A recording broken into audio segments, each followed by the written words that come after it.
has been quite an eye-opener for me. I didn't realize I was doing yoga, but in my early 20s I took up Zen meditation to deal with stress in the workplace. And it wasn't until about 20 years later that I joined a community that was both a Zen center and a yoga center. And the owner there kept trying to tell me to take up the yoga part. And I kept looking at these flexible young women and saying, I'm not into that yoga stuff, I just want to meditate. But then she explained to me that yoga would help the meditation. It will help you be more present, help you sit longer without pain and discomfort. And so I tried the yoga, and I just fell in love with it.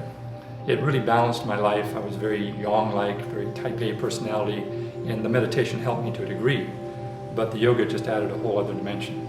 And then I realized that actually yoga is not just asana. Yoga is a complete lifestyle. And I had already been doing the yoga from the meditation for decades, but it was just rounding it out, doing the asanas. And that got me interested in the history of yoga and the philosophy of yoga, the different styles of yoga. And it's a never-ending journey. It just continues to unfold. From the Gita to the Grail explains how we all have stories. We couldn't live without our stories. Our stories give us kind of a base map for which we react in life.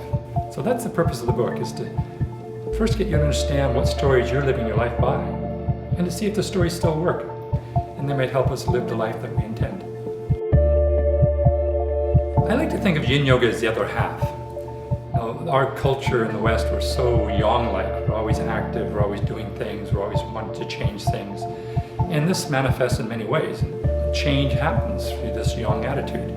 But sometimes you need to look at the other side of life, to chill, to cool down, to take things easy. And the same thing happens in our yoga practice. There's the muscular forms of yoga, which we could call yang yoga, which really is great for the muscles, makes them longer and stronger. But all of our tissues need to be exercised, including the deeper tissues, what we call the connective tissues. And they're more yin-like. And because they're more yin-like, they need to be exercised in a different way.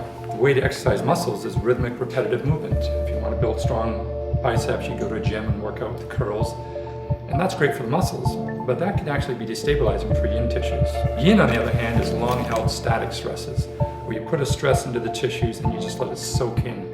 And that's going to work the deeper tissues, going past the muscles. And that, studies have shown, is actually what causes us to be inflexible. It's about 40% muscles, but about 50% the connective tissues. So more than the muscles, what keeps us in restricted range of motion is the yin tissues.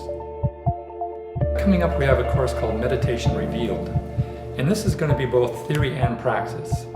The praxis will be actually teaching you a meditation style, which we'll use throughout the week. But we'll also go into the history of meditation. Why did it evolve? How did it evolve? Because there's so many different forms of meditation.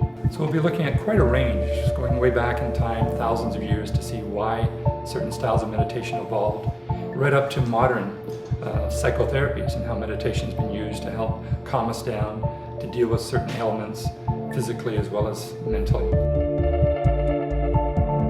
Yin is a way of energizing the inner body.